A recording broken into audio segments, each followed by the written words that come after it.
Hello friends, welcome back to our YouTube channel. Unified pension scheme UPS के regarding Rajya Sabha से जो update निकल के आई है उसके बारे में हम लोग बात करेंगे। Government of India, ministry of finance, department of financial services, Rajya Sabha unstarred question 1382 UPS के रिगार्डिंग श्री जावेद अली खान साहब पूछते हैं, will the minister of finance be please to state whether as per gazette notification of the ministry dated 24 January 2025 under UPS in case of VR after a minimum 25 years of qualifying services assured payout will be commenced from the date on which the employee would have superannuated if he had continued in service. If so, the details thereof and rationale therefore. Whether gratuity is in case of old pension scheme and new pension scheme is admissible under UPS. Basically दो question किया गया है। एक पहला question है VR के संबंध में कि अगर 25 साल कोई सर्विस कंटिन्यू करके अगर VR लेता है तो क्या उसकी जो UPS पे पे आउट है VR लेने की अवधि इसके बाद से ही शुरू हो जाएगी या इसके बारे में क्या प्रोविज़न है। और दूसरी चीज़ें ग्रेचुटी के संबंध में कही गई है कि क्या यूपीएस में ग्रेचुटी पेएबल है। तो इसके बारे में Shri Pankaj Chaudhary, minister of state for finance का जो रिप्लाई है उसको देख लेते हैं। बाद में हम लोग गैजेट नोटिफिकेशन के प्रोस्पेक्ट में बात करेंगे। पहला जो क्वेश्चन था उसके जवाब में श्री पंकज चौधरी ने बताया, UPS has been introduced vide notification number dated 24/25 as an option under NPS for the employees of central government who are covered under NPS. UPS being a fund-based pension scheme relies on the regular and timely accumulation and investment of applicable contribution from both the employee and employer for assured payout to the employees. इसका मतलब जो है वैसे कर्मचारी जो NPS में enrol है वो यूपीएस में शिफ्ट कर सकते हैं। और चूंकि यूपीएस एक फंड बेस्ड पेंशन स्कीम है, आपका जो रेगुलर और टाइमली एकुमुलेशन और आपकी जो कॉर्पस है, इंडिविजुअल कॉर्पस है, आपकी जो कंट्रीब्यूशन है उसके आधार पे इसकी गणना की जाएगी।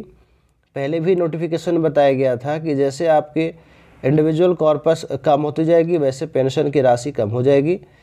और मिनिमम 50% यूपीएस में पेंशन लेने के लिए आपको 25 साल की सर्विस पूरी होनी चाहिए, यानी कटौती महीनों की संख्या जो है 300 होनी चाहिए। दूसरी चीज़ कहा गया है कि keeping in view the growth of the fund over the actual length of the service, date for commencement of assured pay out in case of VR will be from the date such employ would have superannuated if the employ period has continued in superannuation. कहने का मतलब है कि अगर employee 25 साल में VR लेता है तो उसकी अधिवार्षिकता जिस समय पूरी हो रही होगी उसके बाद से ही जो है इनको यूपीएस में पे आउट दिया जाएगा। जैसे मान लिया जाए कि एक कर्मचारी है जो 20 साल में पैरामिलिट्री में ज्वाइन करता है, तो अगर 25 साल में VR लेता है तो इसकी जो सुपर एनुएशन अगर 60 साल में होती तो या 20 साल में सर्विस शुरू किया, 25 साल यानी 45 साल उसकी एज हो जाएगी, तो 60 साल तक इसको वेट करना पड़ेगा, 15 साल इसको वेट करना पड़ेगा। 15 साल के बाद ही इनको जो है यूपीएस में पेंशन शुरू होगी। जब ये सुपर एनुएटेड होंगे तभी उस डेट से आपको इनकी यूपीएस में पेंशन शुरू होगी। दूसरी चीज़ ग्रेचुटी के मामले में कही गई थी, UPS being an option under NPS, gratuity is payable in terms of CCS rule, payment of gratuity under National Pension System Rule 2021 notified by the Department of Pension and Pensioner Welfare। DOPPW द्वारा जो NPS के जो प्रावधान किया था कि gratuity आपको मिलेगी, तो यूपीएस में भी सेम चीज़ है, यूपीएस में आपकी भी ग्रेचुटी मिलने का प्रावधान है। दूसरी चीज़ जो VR की अवधि है इसको वेटिंग पीरियड को बढ़ा करके 25 साल जो किया है, तो ये जो एनॉमलीज है ये इसको जो डिस्कशन किया जा रहा है। बहुत से ऐसे रिस्क भरे डिपार्टमेंट्स हैं जिसमें आप 25 साल तक आप ड्यूटी करने में सक्षम नहीं हो पाते हैं, तो 20 साल से बढ़ाकर जो 25 साल का वेटिंग पीरियड किया गया है, इसको जो है मिटिगेट करने की आवश्यकता है। और बहुत सारी एनॉमलीज है जिस पे अभी चर्चा होनी बाकी है। इसकी जो है फीडबैक मांगा गया था कर्मचारियों द्वारा, और फीडबैक के बाद जब रेगुलेशन आएगा तो हमें उसमें कुछ ना कुछ बदलाव देखने को मिलेगा। तो समरी ऑफ द सेशन क्या है कि यूपीएस में आपको पेंशन वीआर की कंडीशन में जब आप सुपर एनुएटेड होंगे, जब आपकी एक्चुअल रिटायरमेंट होगी, तो उसके डेट से ही आपको पे आउट यानी यूपीएस में पेंशन मिलेगा। और दूसरी चीज़, आपको ग्रेच्युटी के मामले में जो बात चल रही थी, ग्रेच्युटी यूपीएस में देने का प्रावधान एनपीएस के जैसे ही है। अगर आपको यूपीएस से संबंधित कोई क्वेश्चन या मन में कोई क्वेरी है तो आप कमेंट कर सकते हैं।